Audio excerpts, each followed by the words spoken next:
السلام علیکم۔ آپ دیکھ رہے ہیں یوٹیوب چینل ڈاکٹر جلیل اسلم آفیشل، اور بہت آسان لفظوں میں، بہت آسان اردو میں، بہت آسان گفتگو لیے آتا ہوں آپ کے پاس کہ شاید آپ میری باتوں پہ غور کرتے ہوئے اپنی ایجوکیشن پہ توجہ دیں، اپنی ذہنی سوچ پہ توجہ دیں، اپنے دل کی دھڑکنوں پہ توجہ دیں اور اپنا لائف سٹائل بدل سکیں۔ کامیاب شخص جرات سے کام لے کر مشکلات کا مقابلہ کرتا ہے۔ اس کے قدم لغزش نہیں کھاتے، تجربہ اسے بے خوف اور نڈر دلیر بنا دیتا ہے۔ کسی فلسفر نے کہا ہے کہ آپ خوش قسمت ہیں اگر آپ نے کام تلاش کر لیا ہے۔ کام کی اہمیت کو سمجھنا پہلا قدم ہے۔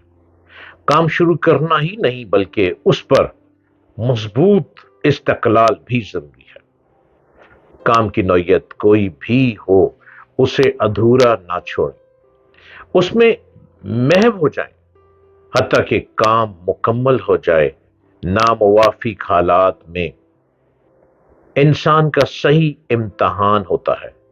جرات کے ساتھ حالات کا مقابلہ کریں اور خوف پر فتح حاصل کریں۔ فرعون بہت ہی ظالم تھا، نمرود بہت ہی ظالم تھا۔ فرعون ہر چیز کو شاہی نجومی سے جوڑ دیتا تھا۔ شاہی نجومی کی پیش گوئی سن کر فرعون کی بدصورت چہرے پر ایک لمحے کو پریشانی کی لہر نمودار ہوئی، لیکن پھر دوسرے ہی لمحے میں اس کی غیظ و غضب سے چنگھاڑتی ہوئی آواز نے دربار کے وحشت زدہ ماحول پر ہیبت طاری کر دی۔ بنی اسرائیل کے تمام آئندہ پیدا ہونے والے لڑکوں کو ذبح کر دیا جائے۔ حکم فرعونیت کی تعمیل پر فوری طور پر عمل درآمد شروع کر دیا گیا، اور یہی وہ دن تھا کہ جب اسرائیلی بستی میں 2 بچے پیدا ہوئے۔ حسن اتفاق کے دونوں بچوں کا نام موسیٰ تھا۔ ایک بچے کو اس کی ماں نے اللہ کے حکم سے دریا کی موجوں کے حوالے کر دیا۔ یہ بچہ فرعون کے محل میں پہنچا، جس کی پرورش محل کے عالی شان ماحول میں فرعون کے ہاتھوں ہوئی، اور جو نبوت و رسالت کے عظیم منصب پر فائز ہوا، جبکہ دوسرے بچے موسیٰ بن ظفر کو اس کی ماں نے قتل کے خوف سے جنگل میں ایک پہاڑ کے غار میں بند کر دیا۔ ادھر اللہ تعالیٰ نے جبرائیل امین کو اس کی حفاظت اور غذا دینے پر مامور فرما دیا۔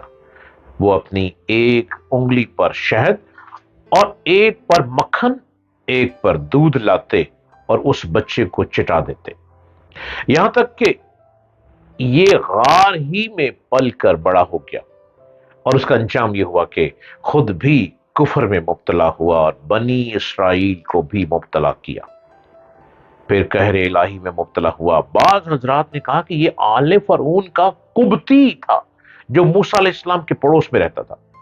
یہ موسیٰ علیہ السلام پر ایمان لے آیا، اور جب بنی اسرائیل کو لے کر موسیٰ علیہ السلام مصر سے نکلے تو یہ بھی ساتھ ہو لیا۔ حضرت موسیٰ علیہ السلام کو اللہ تعالیٰ نے کوہ طور پر طلب فرمایا۔ آپ علیہ السلام نے اپنے بھائی اور اللہ کے نبی حضرت ہارون علیہ السلام کو اپنا نائب مقرر فرما دیا۔ وعظ و نصیحت کے دوران ایک دن حضرت ہارون علیہ السلام نے قوم سے فرمایا کہ تم لوگوں کے پاس فرعونی قوت کا بہت سا زیور امانت اور رعایت کے طور پر محفوظ ہے۔ قبطیوں کا یہ زیور تم پر حلال نہیں ہے، ایک گہرا گڑھا کھود کر اسے دفن کر دو۔ قوم نے نبی کے کہنے پر عمل کیا اور سب زیورات گڑھے میں دفن کر دیے۔ سامری کے دل میں فتور تھا، اس نے رات کی تاریکی میں وہ تمام زیورات اکٹھے کیے اور انہیں پگھلا کر ایک گائے کا بچڑا بنا دیا، جس میں جبرائیل امین کے گھوڑے کے سوموں کے نیچے کی مٹی شامل کر دی۔ بچڑے کی خاصیت یہ تھی کہ اس میں ہوا کے اندر اور باہر آنے جانے سے ایک قسم کی آواز پیدا ہوتی تھی۔ اس آواز سے اس نے بنی اسرائیل کو گمراہ کیا۔ ارشاد باری تعالی ہے سورہ طٰہٰ آیت 88 میں، پھر اس نے لوگوں کے لیے ایک بچڑا بنا ڈالا۔ بچڑے کا بت جس کی گائے کی سی آواز بھی تھی، پھر کہنے لگا کہ یہی تمہارا بھی معبود ہے اور موسیٰ کا بھی، لیکن موسیٰ بھول گیا ہے۔ حضرت ہارون علیہ السلام نے انہیں سمجھانے کی لاکھ کوشش کی، لیکن ان کا جواب تھا موسیٰ کی واپسی تک ہم اس کے مجاور بنے بیٹھے رہیں گے۔ سورۃ طٰہٰ آیت 91۔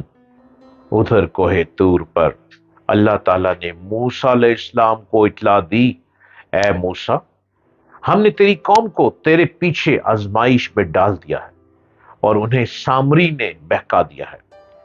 موسیٰ علیہ السلام سخت غضبناک ہو کر رنج کے ساتھ واپس لوٹے۔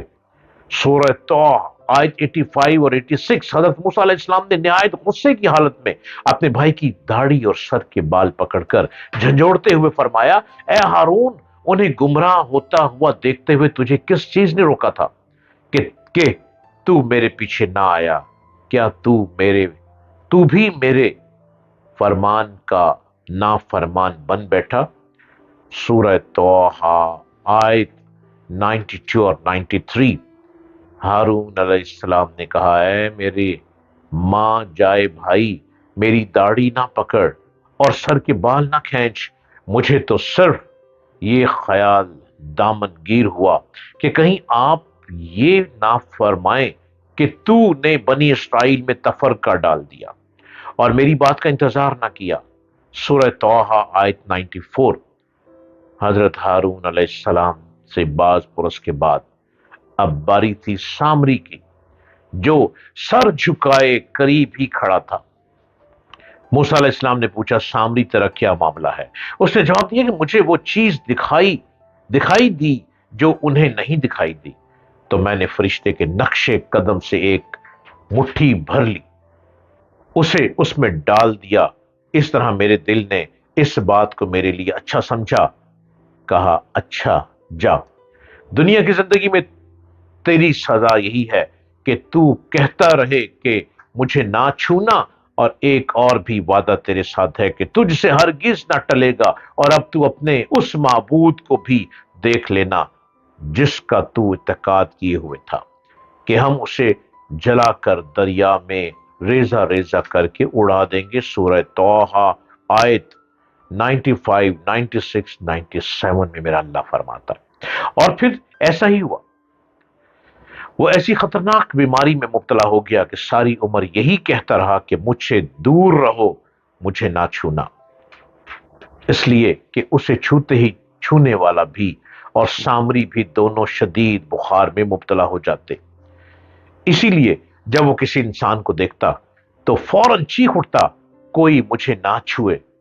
پھر اس نے انسانوں کی بستی سے دور جنگل میں رہنا شروع کر دیا، جہاں اس نے جانوروں کے ساتھ حیوانوں کی طرح زندگی گزاری اور مرتے دم تک عبرت کا نمونہ بنا رہا۔ دنیا میں لوگوں کو گمراہ کرنے کے لیے جو شخص جتنا زیادہ مکر و فریب، جھوٹ و فراڈ اختیار کرے گا، دنیا آخرت میں اس کی سزا بھی اس حساب سے شدید تر اور نہایت عبرتناک ہوگی۔ آخرت کا عذاب اس کے علاوہ ہے جو اسے ہر صورت بھگتنا ہوگا۔